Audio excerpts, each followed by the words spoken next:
Better with Let me just kill it. The power uh, shut down. Oh God. Oh man, I'm dying here.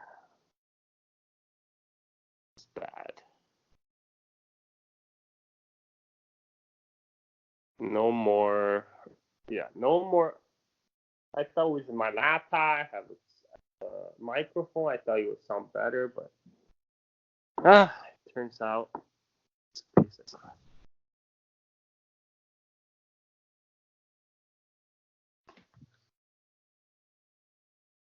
Hello? Are you still waiting? Yeah, I'm here. Oh, I'm just, it's recording. oh, you are. Okay, great. Oh, I Yep. saw you were recording the call. Great. So let me just introduce the show then.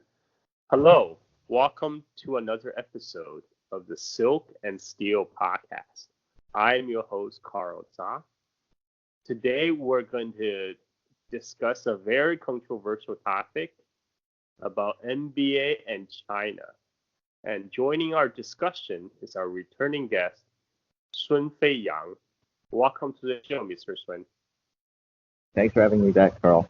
Excited to be doing this with Anytime. guys.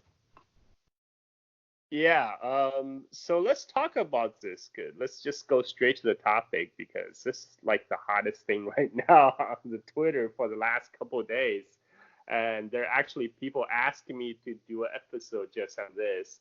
I think it's worth discussion because there's so many facets of the China-US relationship gets involved here. There's like different perceptions, biases, and generally talking past each other and and the very much intertwined U.S. China economy and culture. Do you want to start, Mr. Sun? Yeah, sure. I guess like I'm really I'm really surprised by how this all started. Like I don't know what Daryl Morey was thinking when he tweeted that. 'Cause, you go through his Twitter, you look at his other posts before that. It's all very vanilla stuff. Nothing controversial. Could No you give us politics. for for our audience who may not be, I don't know why they wouldn't be, but because I assuming like Americans all know about this controversy, That's but I might have some international audiences who not might not be privy to the American domestic squabbles. So can you give us a brief rundown of the history of the NBA China controversy? Sure. So I think it was like early October. The general manager of the Houston Rockets, so not the coach, but the guy who's in charge of player trades, contracts, things like that, he just made this tweet in support of the Hong Kong protest, something like "Stand with Hong Kong," with a little image or something, and then deleted it a couple of hours later, but not before basically everyone had seen it. Even the owner of the Houston Rockets quote tweeted it and said, "Hey, Daryl Morey doesn't speak for the Houston Rockets organization." And that's how it really all started. There was a big reaction in China, um, and then there was a big counter reaction from the United States as well. Uh, that's how this Yeah, all. because Houston Rockets and NBA are huge in China. I mean, NBA actually spent a lot of time and effort to cultivate that relationship. That's how they got Yao Ming to play for the Rockets. They spend a long time to finally grow into a multi-billion-dollar business in China. There's a lot of money involved, and I mean I have no idea why Moray just decided to tweeted that out. I mean, okay, I guess sure, freedom of speech, right? Anybody is entitled to their freedom of speech on the internet. But I'd like to remind people in the US, we don't really have freedom of speech in the workplace, right? Because Moray, he's a representative of NBA, and NBA at the end of the day is a business. It's a business with a large customer base in China. A lot of Americans are upset because they feel, this uproar by Chinese fans against Mori's comments and the consequent retaliatory measure taken by China is somehow a violation of Americans' inherent freedom of speech. But wait a minute here. We don't really have freedom of speech in the workplace. Yes, theoretically we have freedom of speech. We can supposedly say whatever we want, but it's not just any Americans who anybody who have worked in U.S. in an extended period of time would know that there are certain limits to your freedom of speech at workplace, right? I mean, like especially in a sports like a big professional sports, we have a vivid example with this with NFL with Kaepernick, right? And I don't, but people just go crazy on Twitter, and I think you really exemplify the current U.S.-China relationship right now. There's a lot of misunderstanding. There's a lot of ignorance. There's a lot of xenophobia. Yeah, absolutely. What do you think? No, I think Maury didn't really expect this response. First of all, if you look at his Twitter before, he has not posted much political at all. He just posts like feel good, sports tweets, things about players, gymnastics. Like it's a very vanilla corporate account like you would expect from any other high profile blue check mark Twitter account that's not politics focused. So I think he kind of thought it as like, oh, this is just like a nice, something that everyone agrees on, like, prostate cancer awareness or something like that when he was tweeting. I don't think he really thought about that, hey, people might react poorly to this. So I really think he was caught off guard. You think he thought he was taking a safe stance on something that's safe, but he doesn't realize the impact He's never taken any controversial positions before on his Twitter. Like, there's nothing political about his Twitter account. He went to he worked for the Rockets for about like 12 years now, right? He's been an executive in a very public facing role for a long time. He knows all of this. Like, he doesn't just suddenly decide, hey, today I'm going to be a political activist. Like, if you've been doing that your whole career, sure, I understand that. But this really just seems like he just one day is like, oh, people are sharing this Hong Kong thing. We're in Asia, right? Hong Kong's in Asia. I'm going to share this too. So I really don't think a lot of thought went into this tweet. Actually, that actually makes a lot more sense because, there's a big perception about the Hong Kong protests in the West and in mainland China, and largely fueled by the media because it's often reported here with a particular media lens. Like for the average American understanding of Hong Kong protests, if they just got their information from the mainstream media, they will only understand it as these brave, plucky, young Hong Kong protesters standing up to this big bad authoritarian China for their rights and freedom and democracy. Basically, everything that sounds good, right? And that's probably what Morales thought too. But it's viewed. This whole Hong Kong protest is viewed very differently in China, and we have talked about this on the show before.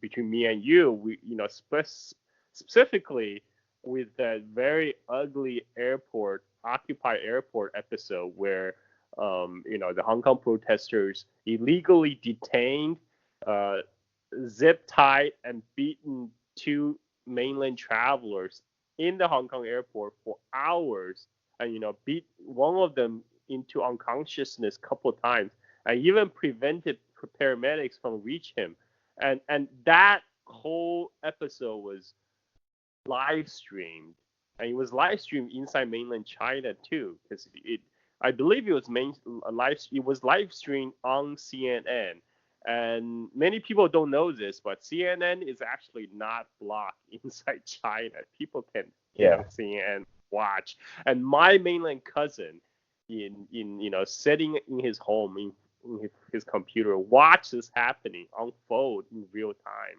And he told me afterwards, the day after, he told me it was really hard for him to process. And what he told me was like how could a Chinese person in Chinese territory being illegally detained, beaten, like in broad daylight, live broadcast all over the world for hours and hours on end, and with nobody to put a stop to that. And that's how most mainland Chinese saw the Hong Kong protest. They saw the really ugly nativism, really ugly attacks against mainlanders or for people who were just speaking Mandarin, and and and and, and their understanding is totally different from the American understanding of the Hong Kong protest. And I think, and I'm pretty sure Morale doesn't understand that. But your explanation, I think, actually makes a lot more sense. Yeah. That he was taking a safe stance. He thought he was taking a safe stance, but he really. Right. Like corporate executives aren't stupid. They know what, in general principles of what they can tweet from like their official accounts and what they can't. So, given that he has absolutely no history of political tweets, he was silent on Kaepernick. He was silent on like the scandal around Bob McNair, the Houston Texans owner, which is in his city. He didn't talk about any of those things. So it would be really strange for him to have a sudden road to Damascus moment. This Hong Kong thing, this has really inspired me to get into politics. I don't think that. Yeah, and I think he probably didn't expect the reaction from all the mainland Absolutely Chinese not. fans of NBA, because NBA, like I said before, China is a huge multi-billion market for NBA, and NBA spent years to cultivate that relationship and to do marketing inside China, and this comes like right before a big publicized NBA game in China, to play in Shanghai, and there were like advertisement everywhere. There was a big public campaign, and then suddenly this, and I, to be honest, I was actually surprised. Like I saw this like firsthand on Twitter, because I follow a bunch of Hong Kongers for the more updates on the Hong Kong protests. One Hong Konger just quote tweeted Morale and says, "Oh, I'm just he deleted his previous tweet, but I'm just here to see the comments." And it was his latest tweet, which has nothing to do with Hong Kong protests anymore. But there was a huge comment thread of basically just a battle between like mainland Chinese people who probably got on VPN to get over the firewall, and the Americans and the Hong Kongers and the supporter of the Hong Kong protest. And it's a big shit show. And now I I did not expect how big actually it got blown up, and now it like within like days, it was certainly big news everywhere. Everybody was tweeting it. Is that something like? Were you surprised by that?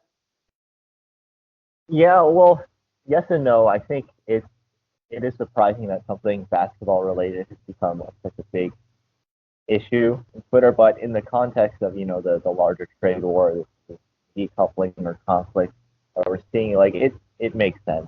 It's being used by a lot of politicians who normally don't really care about basketball as kind of a proxy to speak on other issues, right? Like people are using this and say, see, this is China exporting censorship to American companies. There's the NBA. I think they told some people to take off like some pro-protester shirts at a preseason game, something like that. Examples like that been brought up by Marco Rubio, Ted Cruz, Josh Hawley, a bunch of senators. So it's being used just as a way to talk about other issues. It's not so much just about the NBA anymore. Yeah, I mean, like for years, I have seen the media is trying to promote a certain narrative that somehow China is exporting its authoritarianism and censorship abroad, right? I mean, like it didn't really. I don't know how much of that stuck, but they keep on pushing it.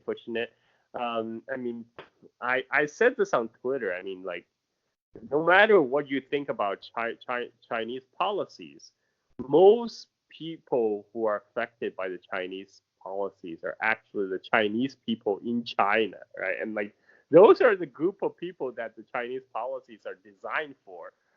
China don't actually have too much interest, unlike United States, to uh to really police outside of its borders. But there are some things that China care for. It's like something that maybe infringe on Chinese sovereignty, right? Because there have been instances where China put pressure on, say, businesses or airlines who who listed Taiwan or Hong Kong as a separate territory from China, because it's a Chinese sovereignty issue, right? I mean, but Yeah, but but those are often um, being in portrayed in the West as a way of China impose its will on the rest of us, and this is, I think, it's a hot button issue for U.S. too, because it's freedom of speech, right? And then it's the big bad China, right, infringing upon the American freedom of speech. But this is I just think it's hypocritical because look at what happened to Copernic, man. I mean, and after all the fallout, I actually didn't expect the fallout moral to grow bigger because when the NBA tried to do damage control, um, the whole thing just got blew up bigger and bigger. Did you want to talk about that, or maybe give a brief timeline of what happened afterwards? yeah. So, well, first of all, the Houston Rockets owner quote tweeted and said, "Oh, this doesn't represent the Houston Rockets organization." Then Morey deleted his tweet. He wrote like an apology, and the NBA issued a statement, something like trying to kind of please both sides, like, "Oh, we stand for freedom of expression, but this doesn't stand for the league or so on." And it really didn't make anyone happy, right? Like the Chinese side, people on Weibo and stuff, like, "Oh, that's not enough. That's, what, you aren't going to do anything about Maury?" And then the U.S. Senators and politicians accuse the NBA of, you know, uh, kowtowing, which is a word we see a lot nowadays, to China too. And then it's just kind of gone from there. Of course, like, other players have spoken out too, most notably LeBron James and then Enes Kanter, and that kind of, kept the story going. Yeah, yeah, and also and also, so okay, I personally don't agree with some of the more radical demands on the Chinese fan base. I mean, like about firing of Moray. I mean, like he said something stupid, like make your voice heard. I think he should NBA should be put on notice on how the Chinese fan base feel about certain issues. But I don't think more he should be fired over the tweet. And I think the decision of the Chinese state media, CCTV, to stop broadcasting NBA shows for, I don't know, for like a couple rounds or something. I think that was a little bit too much. I mean, um, I mean, like and also I think it's more grandstanding also because at the end of the day, NBA does have a product, a service that people want. I mean, the NBA is super popular in China. People will still go watch the NBA games. In fact, the NBA game in Shanghai that just happened a few days ago was very well attended. It was actually full. Like people still go watch. I mean, there were a lot of people who were urging boycotting NBA. They were disappointed, but I mean, come on, NBA is NBA. It's a sports. People love watching basketball. Let them enjoy their game, right? And I I do believe the politics should be left out of it. But that's not going to happen in today's environment. And I do want to make a comment also about you know the, there's some more uh, radical comments from the Chinese fans angry at Morey too. I mean, there are people who were say posting things on social media say we stand with 9/11, right? And that they think that was a way to somehow to get back. But again, that's like kind of speaks to more like the kind of the gap in perception in China and West, because in China what their understanding of the Hong Kong protest is attacking on mainlanders, attacking on the mainland Chinese identity, right? And they saw that in a way that they would think how Americans would view 9/11, right? But Americans would not view it the same way. And at the end of the day, there's a lot of ignorant people in the United States, and there's equal amount or equal percentage of ignorant people in China, who are loudmouth and say stupid things. So, but the media, I think, plays a not as such a great role in this. Like from what I seen, the Western media reporting of this event, they're trying to highlight all these heated comments from the Chinese social media or the Chinese users who post on Instagram, like really just keep on highlighting the big bad China aspect. All these Chinese are just 1.3 billion of brainwashed nationalistic people who are like so anti-West, right? I mean that's where we are right now today, unfortunately.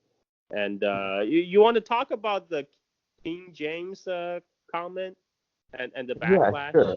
So before I talk about James, I do want to say that this Kaepernick is a more recent example, but there's always been this censorship in like sports league in the U.S. So I don't know if you know this player, Craig Hodges, but he won the 3-point shooting contest 3 times. He won 2 championships with the Chicago Bulls. He was on the Jordan team.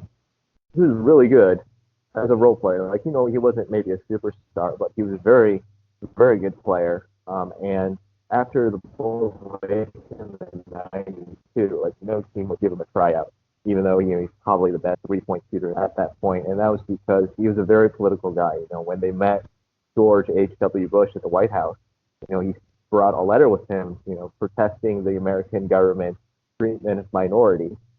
So he ended up actually suing the NBA for blackballing him because he said, like, look, no team, they all conspire together to lock me out. So incidents like this have happened, years and decades in the past too. So Or Dixie Chicks, when Dixie Chicks were against George W. Bush. Absolutely.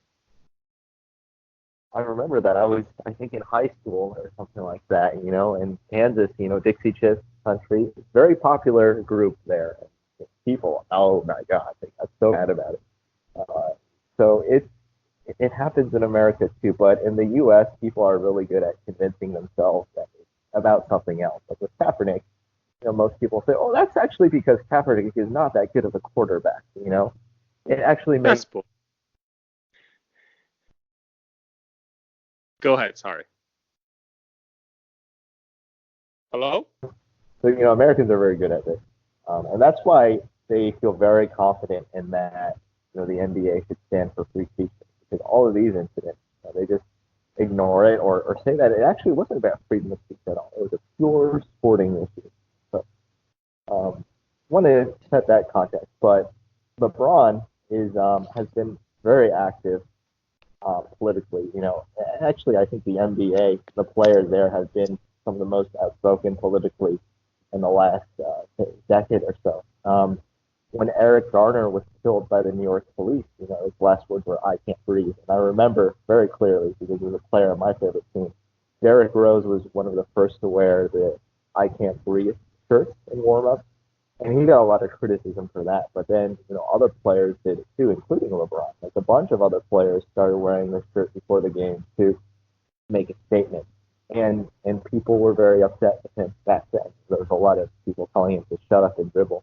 And so those same people today are taking LeBron's comments that he said, "Oh, Daryl Morey wasn't educated on the subject. He should have done more research. He should have done more learning before tweeting about it," which seems like a relatively benign statement, but people are calling LeBron a hypocrite because he's made political statements in the past, and he seems here to be saying that Daryl Morey should shut up. I And think I it's a think, very reasonable statement to make. I don't think Mora is very educated about situation in yeah, Hong Kong.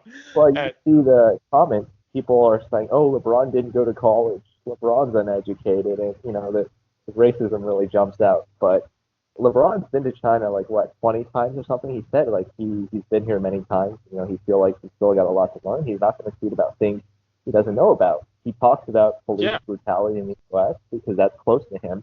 He knows about it. He feels confident in taking a stand on it, and I think that's a pretty consistent position.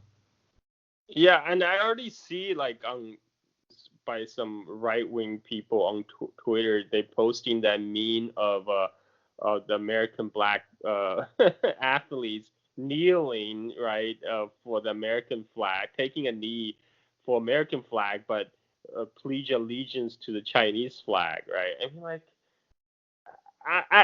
how It, is that even? I mean, like, it's again, I think there's this like this always is hidden undercurrent of racism at play, right? I mean, like, there I mean, absolutely. why would they?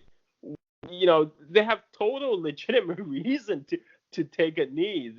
Like why would they not take a knee? And why would they, make comments on China that they don't know anything about? Like LeBron James said, that's a very reasonable statement to make. But again, of course, Americans, average American reader of NYT and WAPO knows best about China, right? Because Yeah, and they can. you see some of the slogans they've painted in Hong Kong. This one was very memorable because it was in English and it said, "Who to call when the police murders in Hong Kong." And I imagine like the NBA players protesting like the killing of Eric Garner by the New York police. Like, what would their reaction to a slogan like that be when no one has died in Hong Kong? The Hong Kong police haven't killed anyone. They've had to make up Yeah, like, oh, they're secretly suiciding people.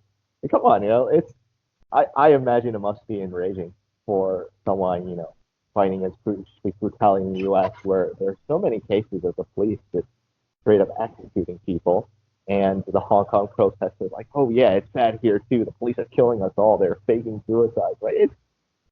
I can imagine there must be some frustration. yeah. I mean, it's pretty ridiculous. That's my dog and letting him in because I locked him out for the podcast. Um, yeah, so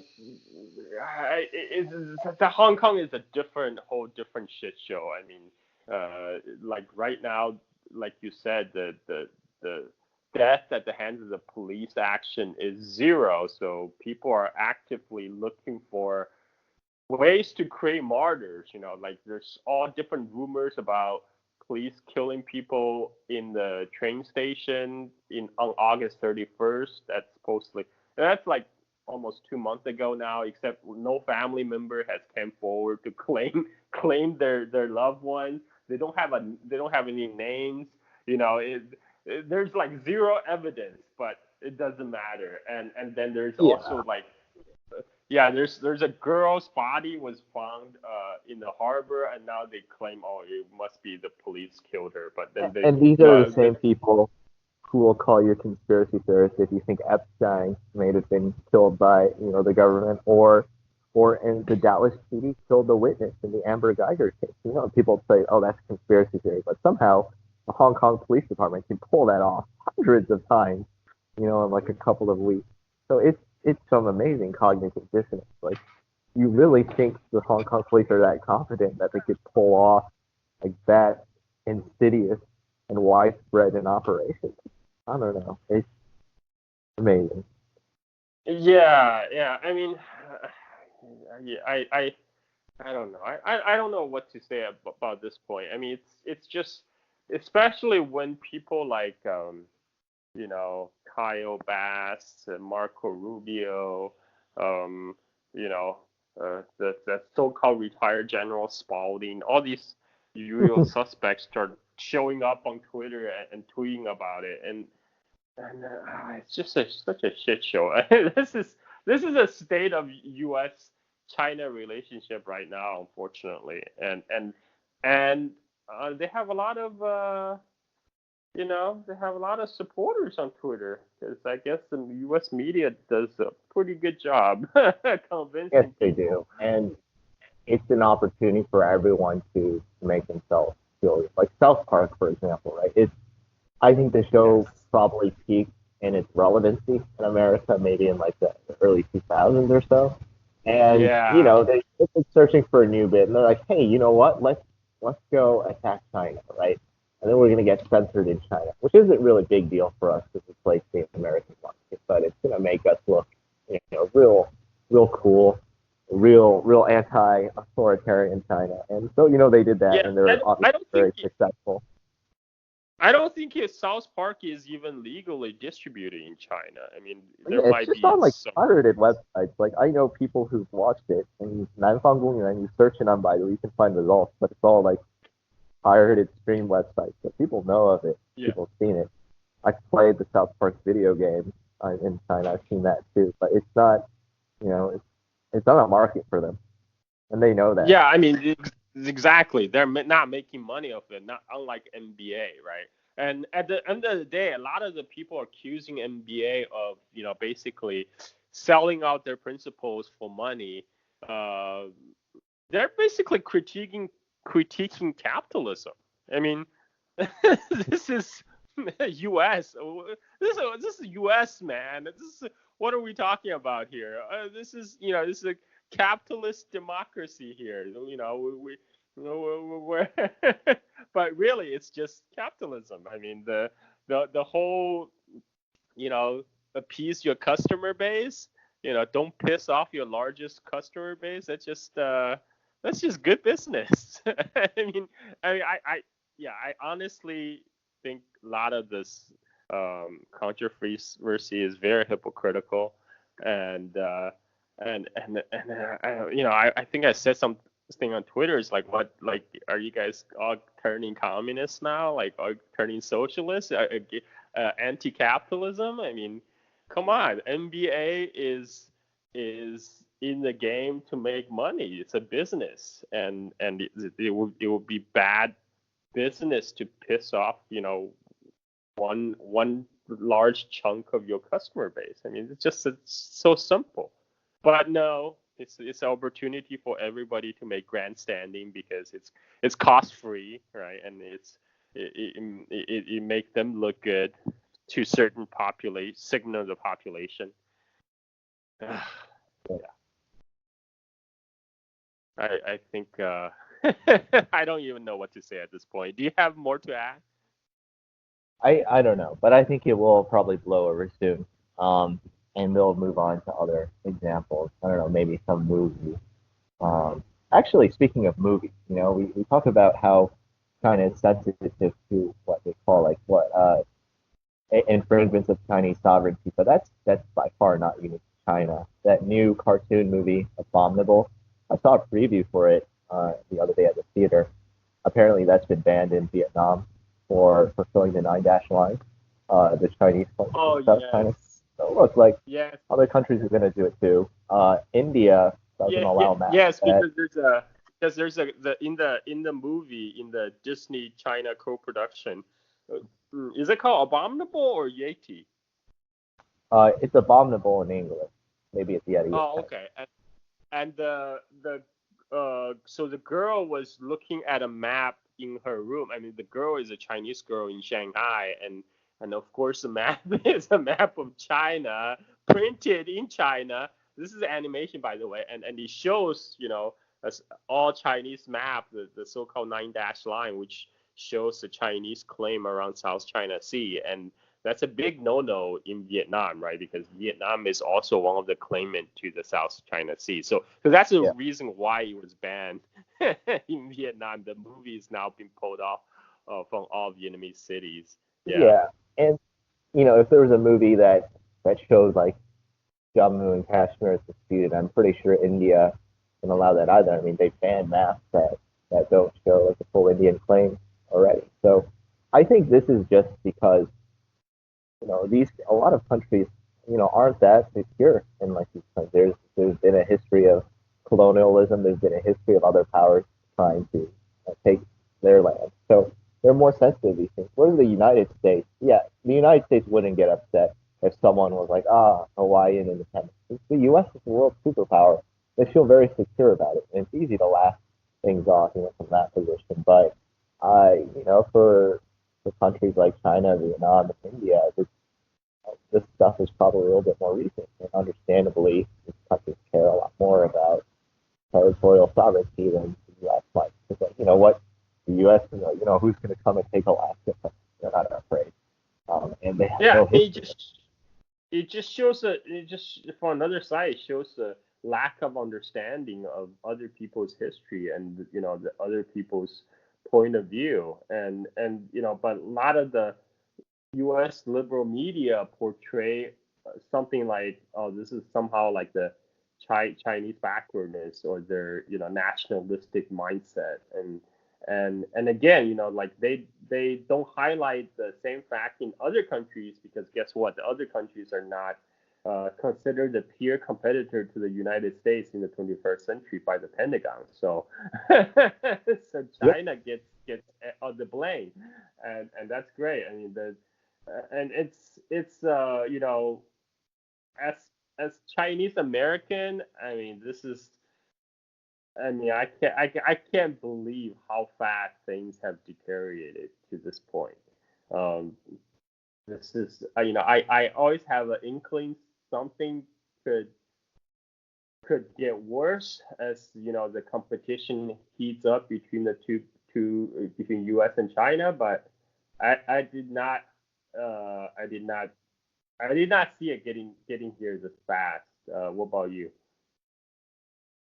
Yeah, I mean, it was bound to happen, like whether Trump won or whether Hillary Clinton won, I think. But yeah, it has deteriorated rather rapidly. And I think even if there's like an interim trade or phase one trade deal agreed, or a new president elected, or I don't think it's somewhat the new normal. I don't think it's going to, it may improve a little bit, but I don't think it's going to get better for a while. So, I've been checking my LinkedIn messages. I get about 3 to 4 messages every week from headhunters in China asking me to come home. They've got jobs for me. So, maybe I need to start thinking about that at some point too. I mean, I think somebody commented on my Twitter threads like, what happened? Like how did this China U.S. relationship take such a nosedive since the 90s? I'm like, dude, because Soviet Union collapsed. I mean, like China and U.S. used to enjoy a honeymoon period in the 1980s. I remember that because I grew up in China back then, and they were buddies because because they had a common enemy, the Soviets, and then in 1992, after the Soviet Union was gone, the U.S. military has been looking for like a Soviet replacement to justify all the defense spending. And but throughout 90s, even 2000, they try to hype up the China threat, but it was not convincing enough because back then China didn't really fill the shoes that was left behind by Soviet Union. Chinese economy back then was nowhere as large as it is today. And I think a couple of things happened. There's 2008 Olympics. That's when when the Olympics was broadcasting a lot of American homes. A lot of average Americans suddenly realized, oh crap, China is not all Mao suit or coolie hats anymore. Like how they pictured in 19th century or the early 1960s. And then it's the American the Great Recession, right? Which which I don't think U.S. has really fully recovered from. And so there's a lot of economic anxiety in U.S. And politicians, of course, capitalize on fear of people. China became a perfect target, perfect blame, right? Like just blame everything on China, and also he also just happened to suit Pentagon's purpose as well, because the Pentagon has been the China hawk the whole last 2-3 decades, as far as I remember. I came to U.S. in 1990, and I remember even back then, China threat was being floating around, and it's only the last I think 10 years it's really stuck, because now Chinese economy is either has surpassed or approaching the level of United States, and at the same time, when there's a lot of economic anxiety on the average American part. So, China just become a natural scapegoat, unfortunately. Yeah, and I think this probably would have happened a lot earlier if it weren't for 9/11 and then the incredible diversion that was the war on terror. Because if you remember before 9/11, when Bush first got into office, we had like the spy plane incident in Hainan, and it was pretty Yes. tough time with China then too. And if we had just continued Yes, on that, yeah, even before the spy plane incident, because the U.S. bombed the Chinese embassy in Belgrade in yeah, 1999, and ever since that, the relationship has taken the nosedive, because only 2 years after that was 2001 Hainan spy plane incident. That's where Donald Rumsfeld ordered an increased U.S. surveillance in South China Sea. I mean, he purposely increased the frequency, to provoke something, and something happened, and then U.S. spy plane collided with a Chinese jet fighter, and then was forced landed in Highland Island. That was a big news, also a big controversy back then, and also opportunity for a lot of the pundits to make grandstanding. But later that year, 9/11 happened, and so the focus of United States certainly got wholly shifted to the Middle East, and I think there's actually a joke, kind of semi joke in China, that Bin Laden single-handedly, brought China 10 years of peaceful development, because yeah. U.S.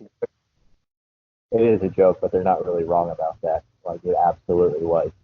It took the focus off China for a long time, and that focus didn't really start to come back to China until the Obama era hit it to Asia. That's when they kind of realized that we've taken our eye off the ball here. So yeah, and now we're Yeah, I back mean, to that.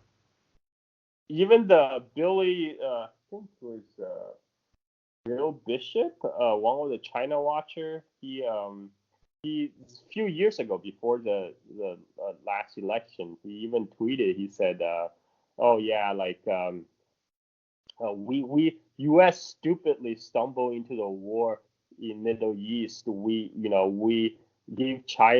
stupidly let China develop into a superpower. Now we have to deal with this." I'm like, fucking crazy. You actually think U.S. should interfere to stop China from reach its potential? Yeah, I mean, what the fuck? like But they, that's they how could have made it harder, but I think it's very hard sort of war for the U.S. to stop a country from developing, especially a country the size of China. Right? Like maybe you can do it for even Cuba, right? U.S. sanctions for so long. It's not like they can keep Cuba down forever. So it's sort of war. There's not really much the U.S. can do to stop that. So this framing that we let China develop is really scummy. yeah. And I think one of the one of the things that marked China different from Soviet Union was back during the Cold War. Soviet Union and the West camp led by U.S. exist in separate economic systems. There's very little overlap. But since 1980s, since the China's opening to the world, it has basically embedded itself in the world system, and now like Chinese-U.S. economy is very much intertwined, as exemplified by NBA and all the Hollywood productions. And I think that's why the latest drive on trade war. We even have U.S. official openly say trade war is not about trade war. It's about decoupling the U.S.-China economy. If you really think about it, why do we need to decouple the U.S.-China economy? Right? Because U.S. China economy that's so intertwined make it very messy to have a conflict with China without having a boomerang back and hurt U.S. itself, right? So their great bright idea is to force American multinationals to redirect their investment away from China, to stop them from doing business with China, to drive Chinese business and investment away from United States. So in essence, they're trying to recreate that separate economies, this world system like back in the Cold War 1.0. And that's what the whole decoupling of U.S. China economy is really all about. And that brings me to the latest Hong Kong Human Rights and Democracy Act that got passed in the House a few days ago. And if you read it, right, it literally will ask the U.S. to assess whether Hong Kong complies with certain requirements of U.S., especially regarding to sanction against Iran and North Korea, and also U.S. Congress will assess on annual basis whether Hong Kong remain sufficiently autonomous from China. If U.S. find any of the condition unsatisfactory, U.S. will place economic sanction on Hong Kong, and it's basically another way of waging economic warfare on China because Hong Kong remains a very important financial city for China, and placing economic sanction on Hong Kong is basically plugging another hole to have to prevent the China to interact with our. And that bill is an incredible own goal for like the Hong Kong protesters to support it because the bill is not going to change China's behavior. Then the U.S. will have a decision next year to make, like, okay, so then do we put sanctions on Hong Kong? Do we treat it like any other mainland China city? If they decide to, like, look, okay, Beijing takes a hit, the people of Hong Kong take a much bigger hit. And at the end of the day, basically the U.S. is just acknowledging that Hong Kong is another Chinese city, which I think is the goal all along. So it's it's terrible for them, but they're supporting it. So I don't know what to say about that. I think a lot of the protesters are incredibly naive or just stupid because they are there's I mean they what they have done is essentially drive Hong Kong further away from their stated goal. They're killing the one country two system right now. I mean, like Yep. at this point, like I asked people from Hong Kong, right, like the supporters of the protest, what makes what is the specific case that's example of Chinese oppression in Hong Kong, right? So two things that come up. One is the kidnapping of the booksellers a few years back, and the two is the extradition bill, right? Okay, so guess what? The extradition bill has been formally withdrawn, right? and Hong Kong is actually, if you can Google, freedom index or whatever, it has one of the higher enjoy higher living standard, and also rank higher than United States in the so-called freedom index. So currently, I'm talking about currently. So I at this point, I don't know. I mean, yeah, I'm shaking my head. Shaking my head right now. It reminds me a little bit of Brexit and how that's going to force like customs borders in the Irish Sea, which is basically creating an economic union of the North of Ireland and the Republic of Ireland, and kind of differentially treating it from the rest of the okay, which is a positive step in my opinion. But that's what this bill is going to do. It's going to kind of erase the distinctions between Hong Kong and China. And look, if all right, if that's what happens, that's what happens. It's fine if China takes a little bit of a hit from less less trade benefits for Hong Kong. If that can be replaced. Yeah, I don't know. I don't know how anybody in Pentagon or in the U.S. political establishment think they can win this. In fact, I don't think anybody have an end game. I don't think anybody envision an end game. I mean, in U.S. everything is driven by the election cycle, so so everything is Yep. short term. And yeah, so we will continue to model along, and this as the shit show goes on, we will bring you guys updates as it happens. Yeah. Thanks. Um, Okay, I think that's a good point. That's a good point to stop.